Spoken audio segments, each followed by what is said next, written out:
এই হলো কুসুমপুর গ্রামের প্রসিদ্ধ বটতলা। এই বটগাছের নিচে রমেশ আর সুরেশ নামের দুজন লোক দুরকম ব্যবসা করে। জয় ঠাকুর, জয় ঠাকুর, জয় ঠাকুর। আমার ব্যবসাটা দেখে ভেজাল মিহিদানা বিক্রি করে, তার আবার ভক্তি দেখো। এই মিহিদানা, মিহিদানা চাই, মিহিদানা গরম গরম দাদা আসুন দাদা, নড়ে চড়ে বসুন এখানে, 2 টাকা পিস, 2 টাকা পিস। মিহিদানা চাই, মিহিদানা। আসুন দাদা বসুন এখানে, 2 টাকা পিস, 2 টাকা পিস, 2 টাকা পিস। এই যে দাদা শুনছেন? হ্যাঁ হ্যাঁ, বলুন কত কেজি মিহিদানা দেব? না না না না, আমার মিহিদানা চাই না। আপনার কাছ থেকে গতকাল 100 টাকা দিয়ে 500 গ্রাম মিহিদানা কিনে নিয়ে গিয়েছিলাম। সেটা খেয়ে আমার ছেলে গতকাল থেকে খুব অসুস্থ হয়ে পড়েছে। যা, আপনি কি করে বুঝলেন যে আমার দোকানে কেনা মিহিদানা খেয়েই আপনার ছেলের অসুখ হয়েছে? সেদিন কি আপনার ছেলে আর কিছু খায়নি নাকি? হ্যাঁ খেয়েছে তো, ওষুধ খেয়েছে। তাহলে ওষুধেই ভেজাল ছিল। দূর মশাই দূর, আপনি তো দেখছি খুব বাজে লোক। আমি আপনার কাছ থেকে আর কোনোদিনও মিহিদানা কিনবো না। তাতে আমার বয়েই গেছে। মিহিদানা চাই, মিহিদানা গরমা গরম মিহিদানা। এই ভাই সুরেশ, আরে রোজ রোজ কিন্তু লোকজন আপনার কাছে অভিযোগ নিয়ে আসছে মিহিদানায় আর ভেজাল মেশাবেন না, এরপরে কিন্তু বড় বিপদে পড়ে যাবেন। আমি বিপদে পড়বো না প্রেমে পড়বো সেটা আমার ব্যক্তিগত ব্যাপার। ঠিক আছে। এইভাবে সুরেশের ভেজাল মিহিদানার ব্যবসা মোটামুটি ভালোই চলতে থাকে। পরের দিন মিহিদানা, মিহিদানা ব্যাটার অনেক বার বেড়েছে, লোকজন মিহিদানা খেলি রোগে ভুগছে।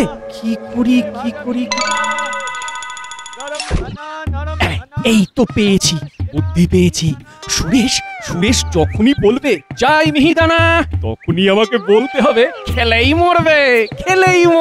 গরমা গরম মিহিদানা, গরমা গরম মিহিদানা, খেলেই মরবে, চাই মিহিদানা, খেলেই মরবে, গরমা গরম মিহিদানা। খেলেই মরবে।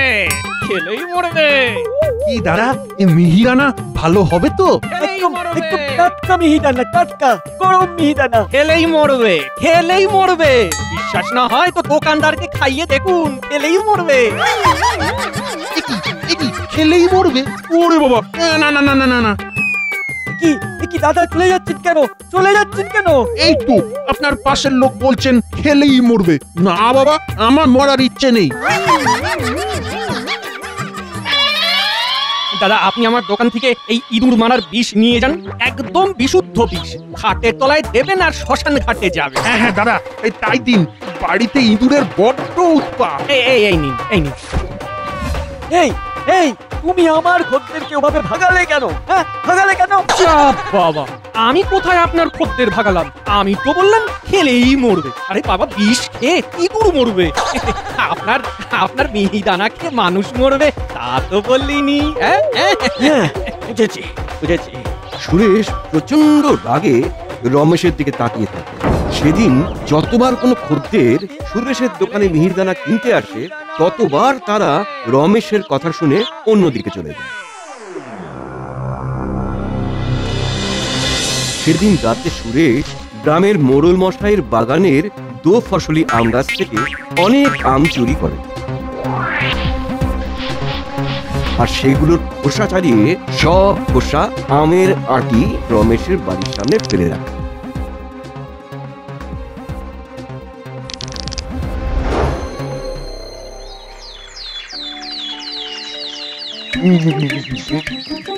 সকালে উঠে আমি মনে মনে সারাদিন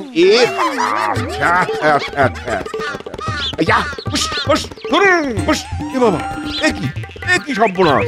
আমার বাগানের এত আম কোথায় গেল? কোথায় আছে? বলুন হুজুর। আমার বাগানে 2 ফসলি আম গাছ থেকে এত আম কে চুরি করেছে, এক্ষুনি খুঁজে বের কর। জি হুজুর।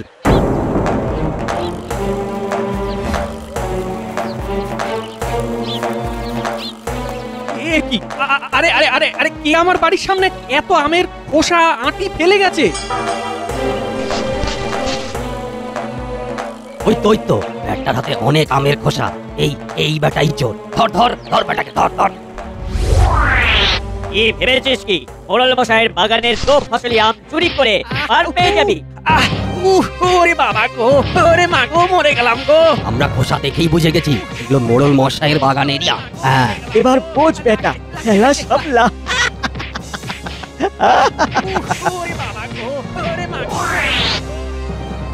ওরে বাবা এ কি টনটন করছে রে বাবা। আজকে সারাদিন এ ব্যবসা কিভাবে করবো তা তো বুঝতে পারছি না। ওরে বাবা রে টনটন করছে। ব্যথা তো করবেই। আমার পেছনে লাগতে এসেছিলে, আমিও ঠিক কায়দা করে বুঝিয়ে দিলাম আমি কি জিনিস। ঠিক আছে, তুই যদি হোস কোনো ওল, আমিও তাহলে বাঘা তেঁতুল। সকাল সকাল ধূপ ধরিয়ে ভগবানের নামে ভেজাল মিহিদানার ব্যবসা করছিস, আমিও মজা দেখাবো। দাঁড়া। এরপর রমেশ বাড়ি গিয়ে একটা কাগজে এক দৈব চিঠি লেখে, আর সেই চিঠির ওপর সিঁদুরের টিকা লাগিয়ে সুরেশের বাড়ির দরজার নিচের ফাঁক দিয়ে ভেতরে ঢুকিয়ে এই ব্যাস কাজ হয়ে গেল। এইবার আমিও মজা দেখবো। দূর দূর, বাজার একদম খারাপ যাচ্ছে, মিহিদানা বিক্রি হচ্ছে না। কিভাবে যে লাভ করবো বুঝতে পারছি না। এটা আবার কার চিঠি? হ্যাঁ, দৈববাণী।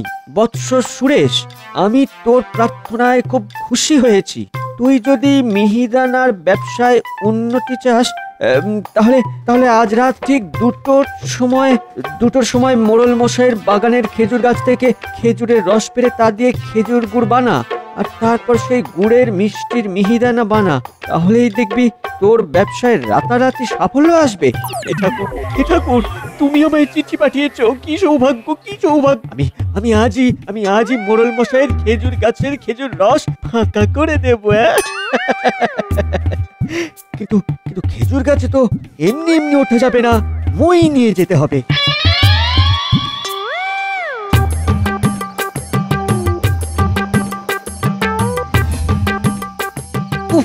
গাছের ওপরে হাঁড়ি বাঁধাই আছে, এবার শুধু হাঁড়ির পেড়ে নিচে নামতে হবে।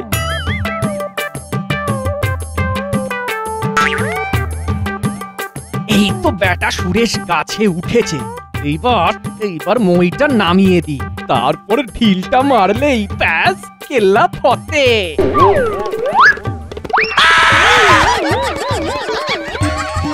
ওরে বাবা রে, কে মারলো রে, কে মারলো? কে কি হলো?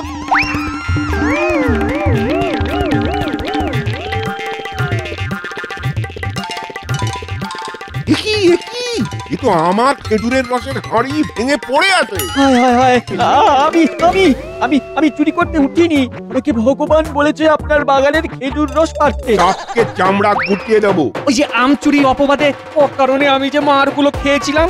আপনি যতক্ষণ না সত্যি কথা স্বীকার করবেন ততক্ষণ আমি মই দেব না। নামতে হলে খেজুর গাছ পেয়ে নামতে হবে। আরে বাবারে, কি মুশকিলে পড়লাম রে। মোড়ল মশাই, সব দোষ আমার। আপনার বাড়ির তো ফসলি আম পেড়ে আমি রমেশের বাড়ির সামনে রেখেছিলাম। ও শুধু এইটুকু? আর আপনি যে ওই ভেজাল মিহিদানা বিক্রি করেন সেটা বলুন। হ্যাঁ, করি, আর কোনোদিন করবো না। তুই আগে নাম, তোর সাথে আমার বোঝা পড়া আছে। মরে গেলাম, পারবে না। আমি আর কারো বাড়ি চুরি করবো না, আর ভেজাল মিহিদানা বেচবো না।